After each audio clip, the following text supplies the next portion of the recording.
Hello guys, welcome back. This is the next episode of Becoming Competitive, where we are going to be talking about variance. This is going to be another semi-math heavy episode, but there's going to be a little bit that doesn't deal with math. But again, this is a math-based game, so a lot of these topics I'm going to be talking about do have to deal with math, and you don't have to follow the math 100% of the time. That's why I'm linking tools that can do the math for you, but you should at least get a general understanding of it. So, in talking about variance, the first thing we need to know is, what is variance? Well, simply put, variance is how random numbers are going to appear. Or, just because you're 75% likely to have something occur doesn't mean it's going to occur every time, right? It only occurs 75% of the time. So variance is basically, over the course of time, what does that 75% look like? So we're going to look at a couple things with variance, but a lot of people, including myself, and everyone is guilty of this in a dice game. You're going to misconstrue bad dice for variance. You're going to blame your dice, you're going to do all sorts of things, when in reality, your dice are just fine most of the time. It's just variance. You hit a rough spot. You were due to hit a rough spot. I mean, there's no being due in statistics, but the reality is, if you play a game long enough, you're going to have really bad dice, you're going to have really good dice. So, basically what it is. Now, most people don't actually understand what variance looks like. So, right here, we've got our 8-sided dice, right? This is essentially all the different sides that the dice can have. And I'm using the FFG app for a little bit of this, just to help demonstrate. So these are all the sides. We've got 1 crit, 3 hits, 2 focuses, and 2 blanks. Now, most of our attacks obviously don't have 8 attack dice in them, so this is kind of a useless thing, but for the example I'm going to look at here, we're going to look at paint versus blanks. So I'm going to go ahead and get rid of these 4 dice. So now we've got 4 dice. This is going to be very good in representing the chance to roll a picture or a chance to roll a blank. Because 25% of the time, we're going to have a blank. 75% of the time, we're going to have a paint. I'm assuming for all this, we're going to have a focus mod, essentially. So an eyeball is just as good as rolling a hit for the purposes of demonstrating what variance looks like. Now, I'm going to go ahead and change these to hits. Second. There we go. So, what we're going to do is we're going to roll some dice, and we're going to look at what variance looks like. Because most people get really angry when it's like, but I rolled 2 blanks 2 times in a row. Like, yes, you did. And that's probably normal. There's probably nothing weird going on there. And the reason for this is variance looks clustered. If you're truly getting random results and you've got not extreme values, like if you've got a 1% chance of something happening, this may not always hold true. But if you're looking at a 25% chance of something happening, that's very frequent. And in that frequency, you're going to see clustering happen. So you're going to see blanks clustered together. You're going to see strings of 8, 9, 10, 12 hits in a row. And that's normal. There's nothing uncommon or crazy going on there. That's what variance looks like. So, we're gonna roll a few dice. We're gonna look at actually what random looks like. But the first thing is, most people tend to think that 75% chance of a hit means I'm going to get 3 hits in a blank. So they think their attacks are going to look like this. Hit, hit, hit, blank. Hit, hit, hit, blank. Hit, hit, hit, blank. Actually, let's make this slightly bigger so we can see it.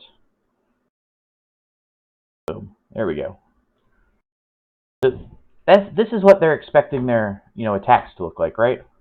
Hit, hit, hit, blank. Hit, hit, hit, blank. When in reality, it's not going to look that way. So, we will go hit, hit, hit, blank, hit, hit, hit, blank. So if we roll 20 dice, this is what most people imagine it should look like in the end, right?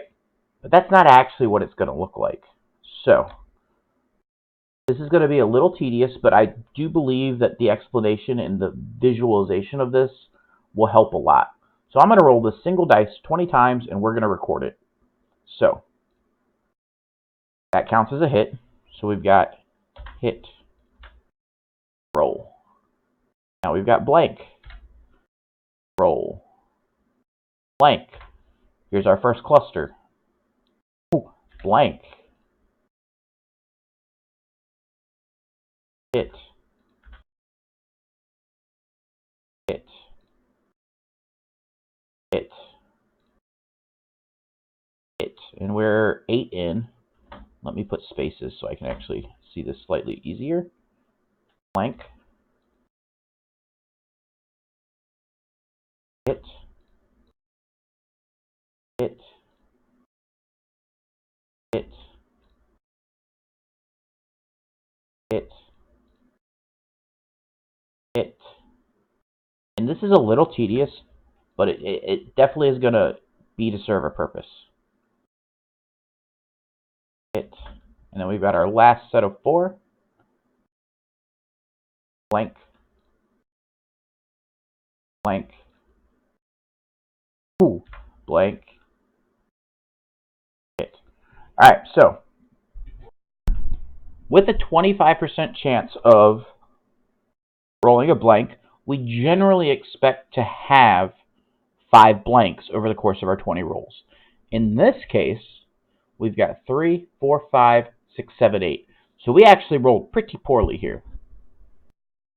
But we know the dice calculator is perfectly average because it's been programmed to be so, and it's been tested many times by many different people in the community. So we know this is a true representation. So if you were in a game and this is what your outcome was, say you had five rounds in a row, you got a range 1 attack, right? 4 dice, 4 dice, 4 dice, 4 dice, 4 dice.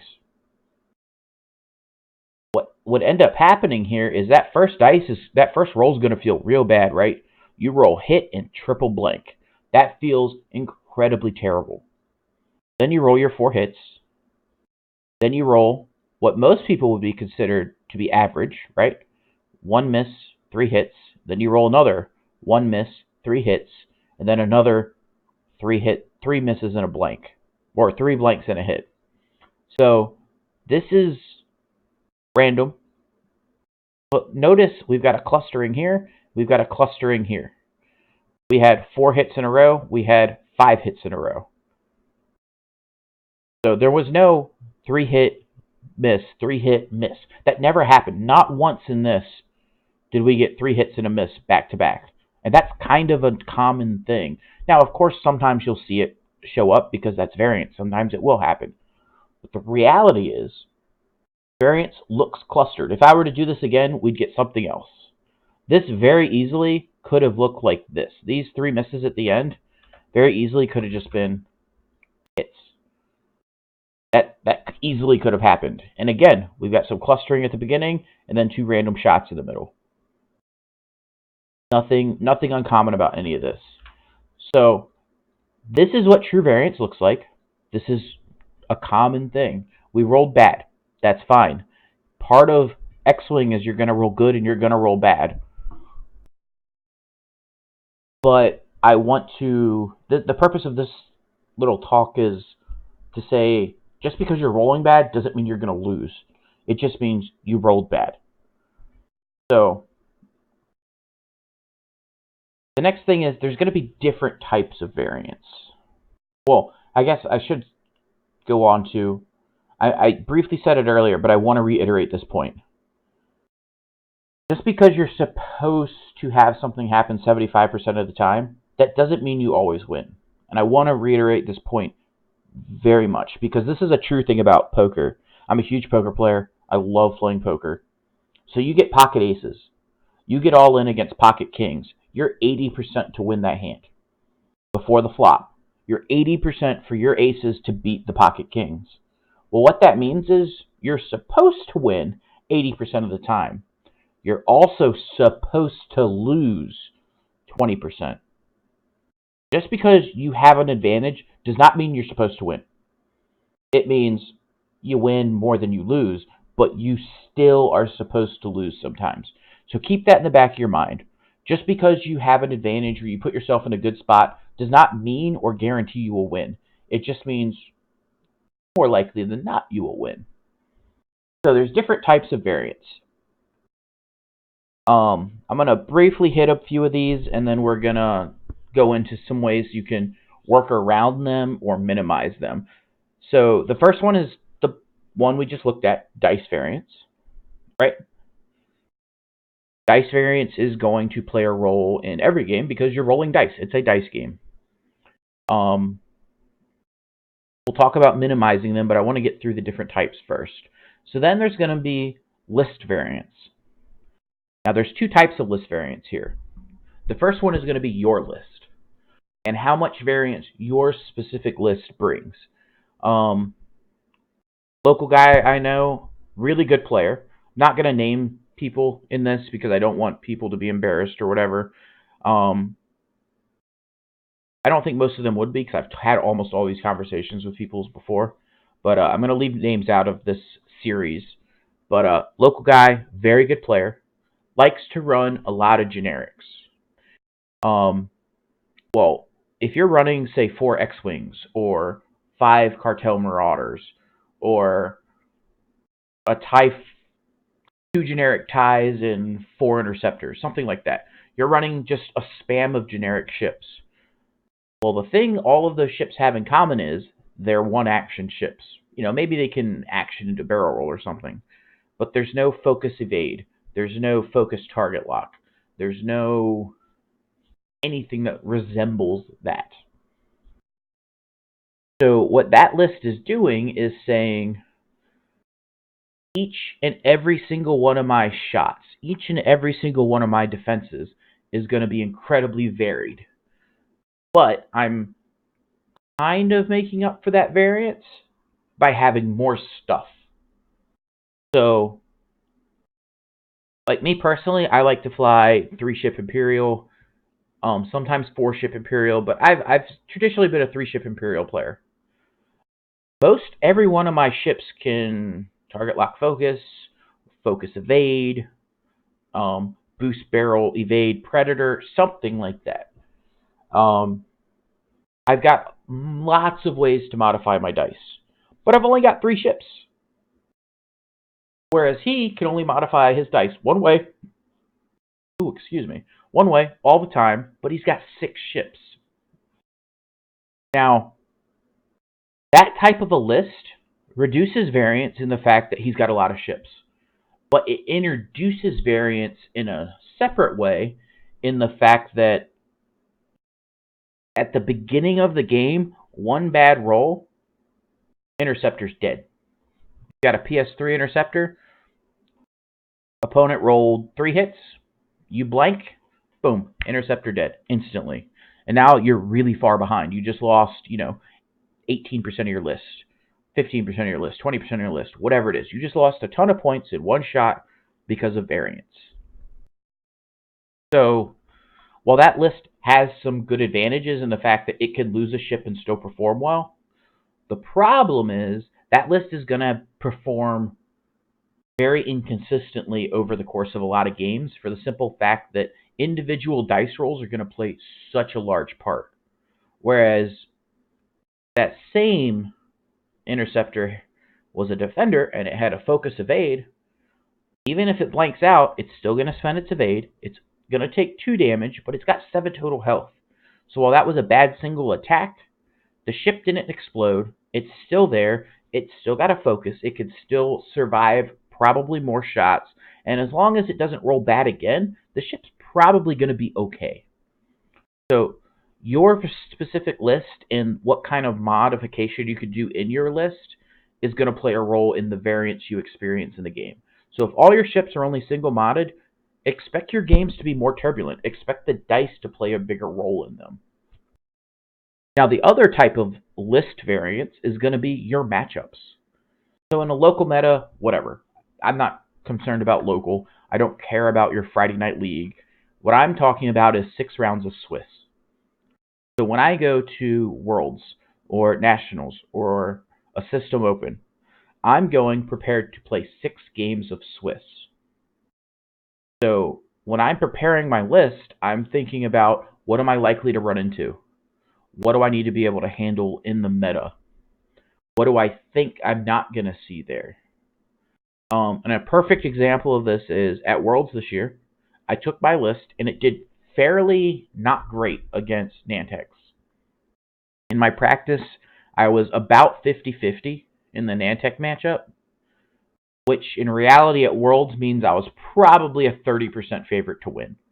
Because at all the Nantex lists I played against, nobody had more than 3 or 4 games with them, and I was still only winning 50% of the time with a list that I had over 100 games with. I was incredibly prepared. I knew my list, and they were still learning it and still killing me 50% of the time, which means a good player with a lot of experience was just going to murder me. But I made the conscious choice when I went to Worlds that I don't think the Nantex is going to be a big deal. Like, it'll be out there, but I don't think I'm going to run into. I don't think my chances of running into it are very high. And I didn't hit it. And when I was looking around as I was playing, because I was playing on most of the top tables, because I went 6-1 in Swiss, and I would say in the top like 32 or the top like 20-ish tables, maybe the top 30 tables, there was only like 1 or 2 Nantex lists total. And that remained very consistent the whole day, which meant I only had maybe a 5% chance of being matched into that Nantex list. So my hard counter was a very, very low chance of me getting matched into it. Now, if I'd gotten matched into it, I was probably going to lose. But guess what? I was prepared for that. Because variance, sure, that 5% thing can happen. Remember, in the last video, or the video 2 videos ago, we looked at the chances of rolling 3 blanks on defense. Guess what? It's 5%. So, like, I was prepared that, you know what? I might blank out in one of my 6 games that I have to play today and hit my hard counter. But that's only once. I was relying on the fact that I was not going to hit Nantex 2 games.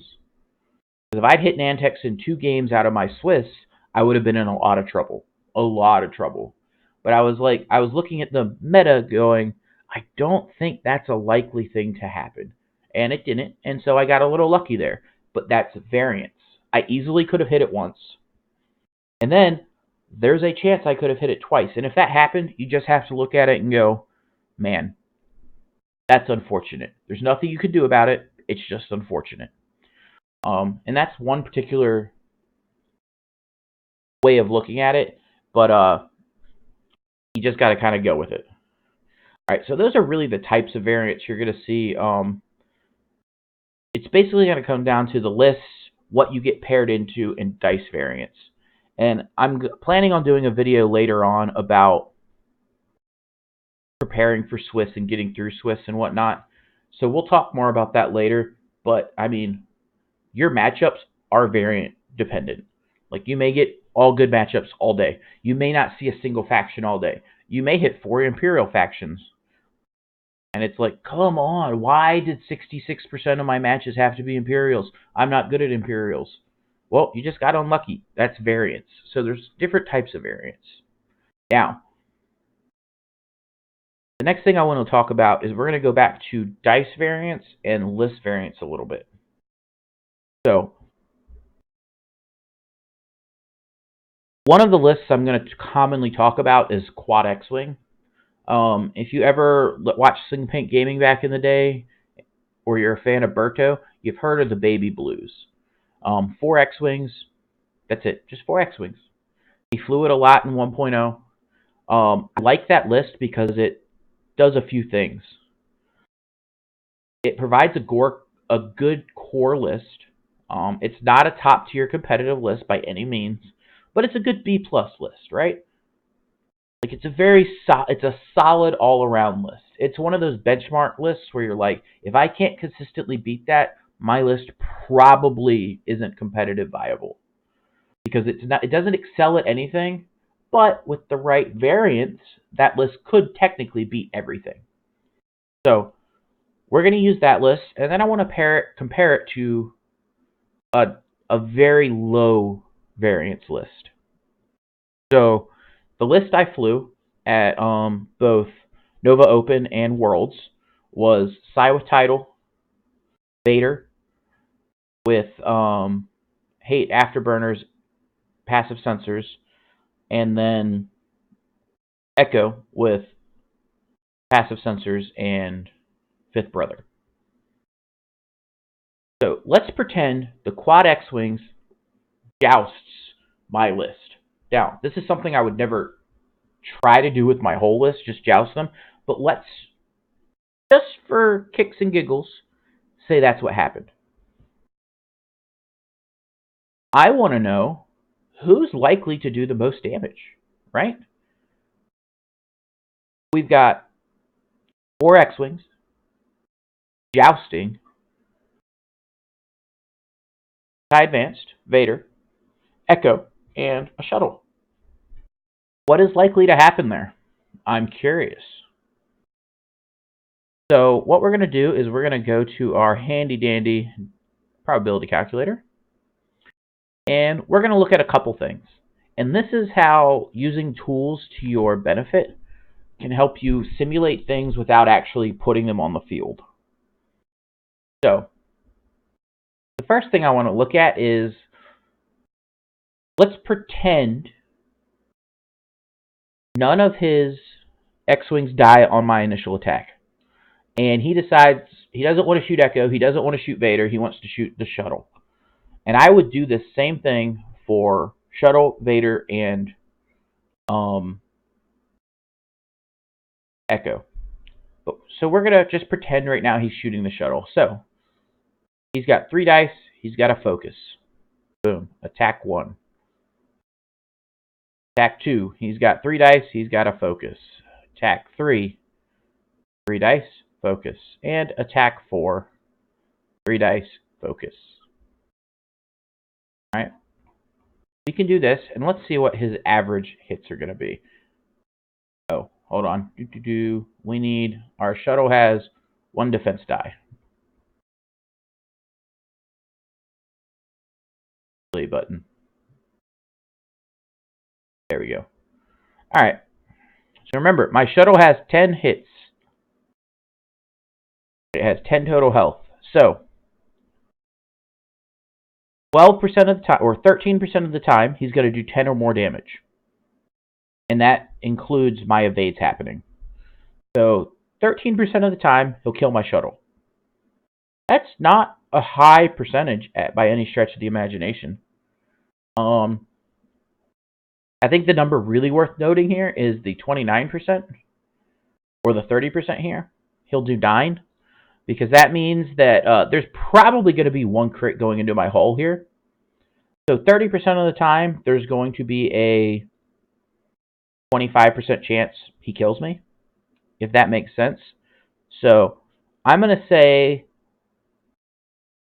36, 37% of the time, he'll kill my shuttle in 1 volley at range 2. The reality is, his expected average hits is 7.5. That's not terrible. Not terrible at all. Now, I want to turn my defense die off here, just to actually look at what he's actually doing. So only 3% of the time is he going to roll 12 paint on all of his dice, right? He's only going to roll 12 hits 3% of the time. 40% of the time, he'll have 10 or more. So this will tell you what the odds of rolling a certain number of paint are. So he's expecting 9 hits on average, right? That makes sense because 75% of 12 dice is 9. So we're expecting 9 total hits. Makes sense. So you can just look at this and go, okay, gotcha. Now, one thing I do want to do is X-Wing dice calculator. Boom. I want to compare these two. So the next one we're going to look at is my list. So we've got target lock focus on the first attack.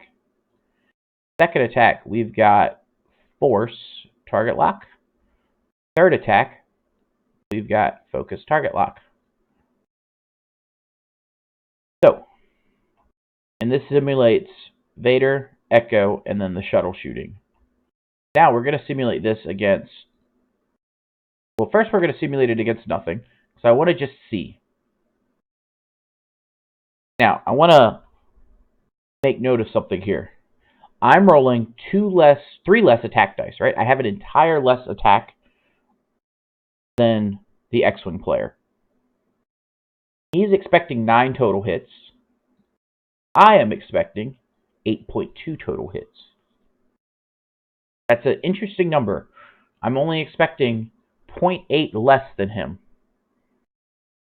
Now, the reason this is interesting is because I'm close to the same amount of damage as him, while at the same time doing 1 less attack. And the reason for that is I've got the target locks on all my shots. And part of that is I'm reducing variance. Right? 84% of the time, I'm expecting 8 out of 9 hits.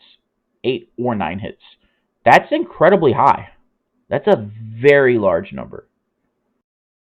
Whereas, look at that. He's expecting to have 8 or more hits 84% of the time. Huh. That's weird. We both basically hit 8 or more hits the same amount.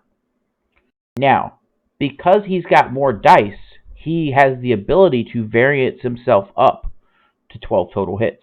I don't have that ability. I don't have that ability at all.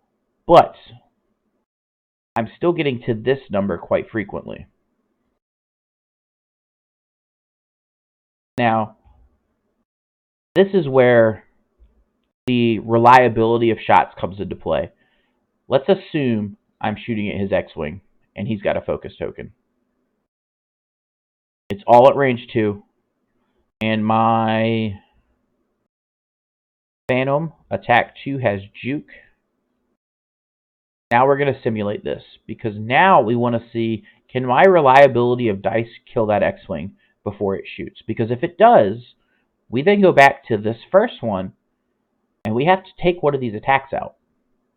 So let's see here. How often do we kill that X-Wing? Not as often as you'd think. Now this is a range 2 joust, by the way. So I'm expecting to do 6 damage, which I believe kills an X-Wing. D65. 51% of the time. So 50% of the time I actually get to kill an X-Wing. And he spends his focus almost always. He almost never doesn't spend the focus. So we're killing this X-Wing pretty consistently. Now the other thing to remember here is 77% of the time I'm dealing 5 damage. This is after his defense dice are calculated. But I've got Vader and Echo. So Vader's going to run into shields a lot, but Echo is going to be putting a crit in there very consistently. The shuttle with that target lock is going to be getting a crit fairly consistently. So of this 77% of the time I get 5 hits, again, add another like few percentage points that I'm going to kill it with a crit being a direct hit or a fuel leak or something like that. So this number is actually going to be slightly higher than I'm going to jump into the killing range of that X-Wing. But this is where reducing the variance matters. Because the next thing I want to look at is we're going to turn off this, and this. Yeah. Just turn these off. Remove that target lock. Boom. Our X-Wing gets a range 1 attack on a 3 agility ship with a focus. Alright, so our X-Wing is shooting at Soontir Fel here.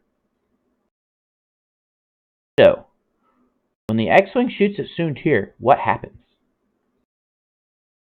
Well, the reality of what happens is that X-Wing does not a lot of damage.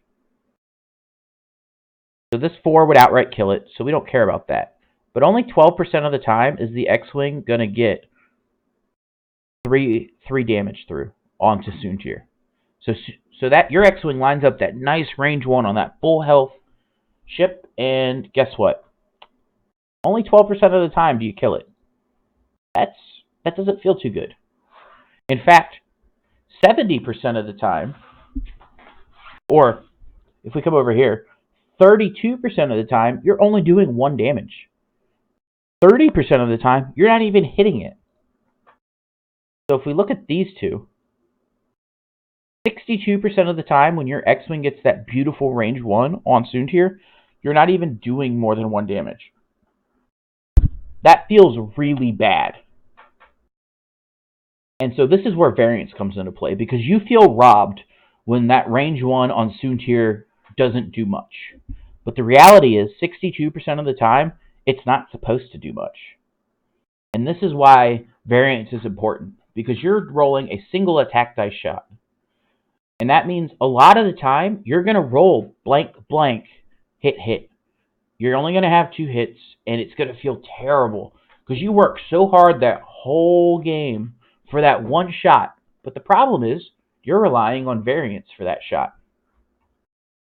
Where this was a Vader target lock focus, right?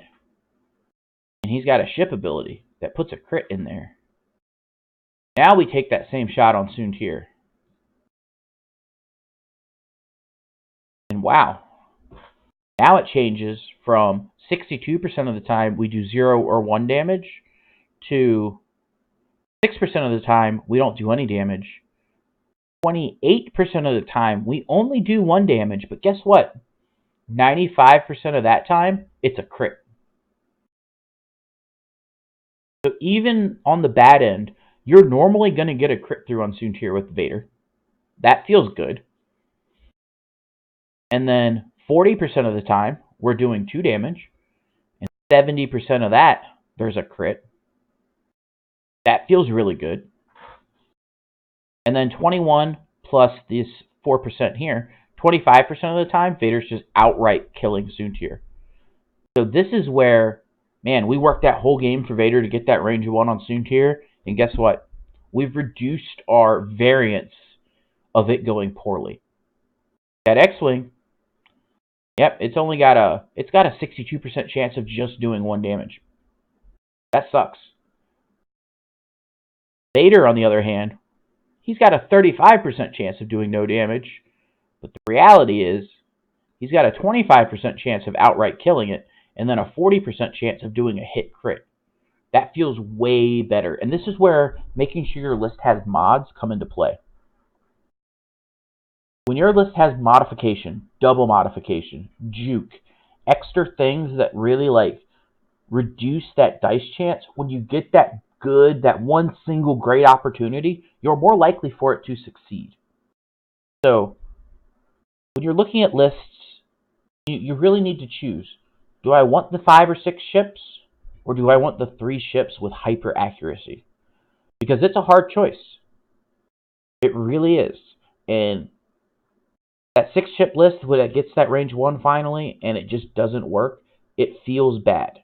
But if you know that that's a more likely than not outcome, it'll help take the sting away. Because you'll know, I can't just wait for that 1 range 1 shot on Soontir. I need 2 or 3 to make sure I've got a really good chance. So I think that demonstrated that point. If it doesn't, mention it in the comments. I can re-hit this topic at a later time. But I just wanted to go through that kind of combo and demonstrate why the super dice mods, the target lock focus, are so much more consistent than just the focus. And now, Very end, I just want to wrap up here. I want to talk a little bit about how to reduce the impact of variance on your game. Now, one is your list building. You have the target lock focus, that kind of thing. But not all of it are in-game factors. So one of them is common dice. I've been doing common dice pool for a little over 3 years now, and I do it for a couple reasons. Number one, I do it because there are people in the X-Wing community who have bad dice and cheat. That sounds terrible to say, but it's a true thing. Now, in 3 years, I've only known of 3 people to do it ever. I've suspected maybe 2 or 3 more, but I've known for sure of 3 people, and this is out of hundreds of people I've played that had actual bad dice. So it's not a common thing, but if you're going to a major tournament, Worlds, I don't know why you would even want to leave that up for a possibility. So remove that right off the bat. The other thing common dice does, and I think this is the more important part of common dice, it removes a lot of the stress of variance. And this is going to be personal bias, but it's a personal bias that I don't know anyone that doesn't succumb to it. So, I roll my dice, you roll your dice. We play a game. My dice are on fire, your dice suck. Well, now, you feel like, man, his dice are just better than mine, blah, blah, blah. And I'm feeling like, dude, my dice are on fire. I don't want you touching my dice. Get away. Shoo.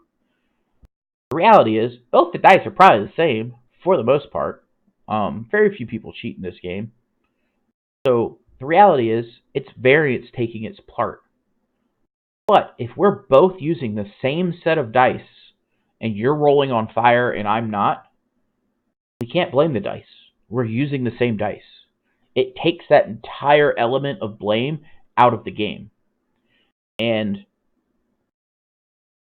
I don't know why, but it definitely lowers my anger when things go wrong, especially when the dice go wrong. I get that beautiful target lock focus on Soontir, and I roll 3 blank hit into 2 blanks. And it's like, great, my target lock focus shot just had 2 damage. Yay! But I'm using common dice, right? He's using the same dice as me. I don't know why, but psychologically, it helps reduce the impact of when things go bad. So I would strongly encourage common dice. It's good. It helps you keep a level head. It helps your opponent keep a level head. Because especially if you're trying to become good, if you start edging into you're the big fish in the small pond, you're gonna start winning a lot of games. And when you start winning, people are gonna start, questioning. Man, your dice are always so good. Well, if you're always target lock focused, I just showed you why your dice are always so good. They're kind of supposed to be. So when you're double modding all your offense and your opponents are firing naked or with just a focus, your dice are going to look so much better than theirs. And again, that common dice pool, we're using the same dice. There's nothing you could really argue about that. The next thing is going to be list building. I'm going to go very much into detail into this later.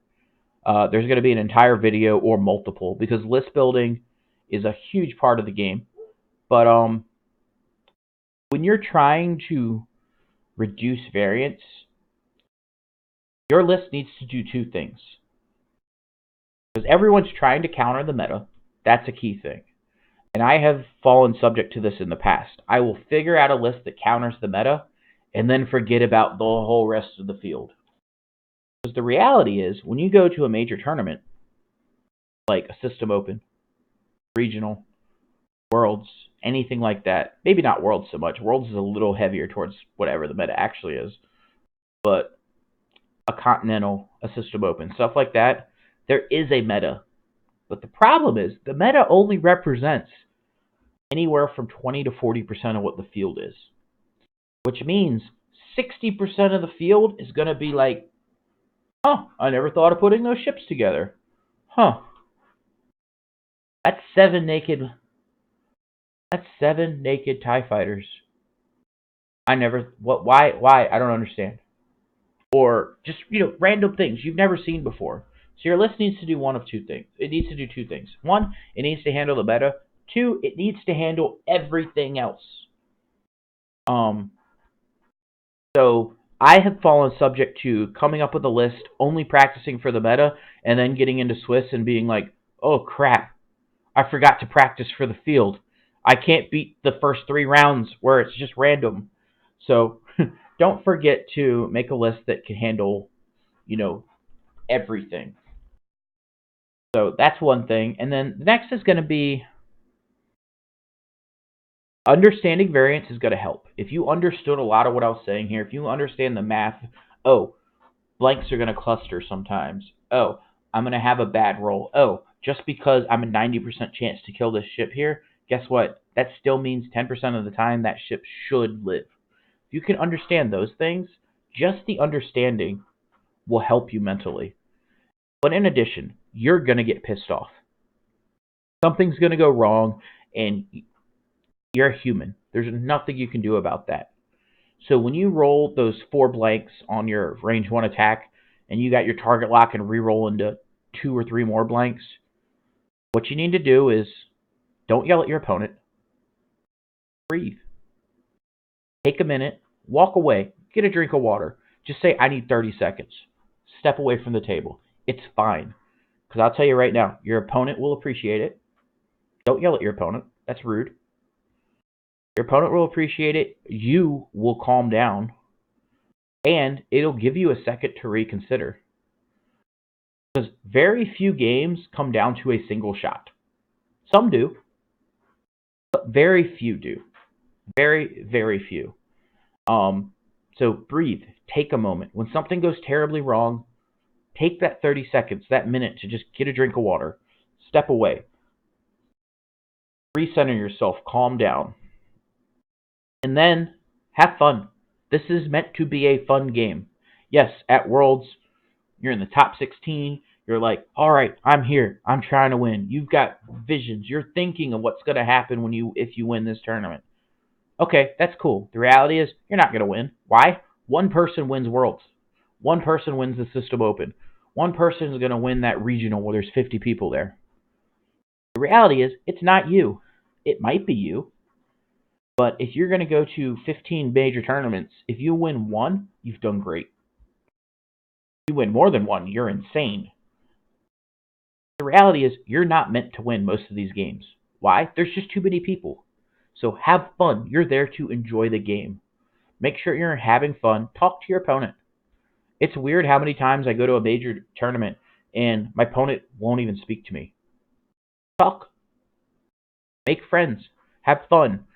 Because trust me, if you and your opponent are having a good time, when one of you rolls those bad dice, it helps. It helps a lot. And then the last thing, and this is probably the biggest thing, you're not supposed to win. You're not preordained to be the world champion. You're not meant to win every game. Right? Game. There's a winner, there's a loser. It's not always going to be you. You know anything about football? The Patriots, they have been the best team in football since I can remember, for like 15 years or something like that. Guess what? They're the best team in football.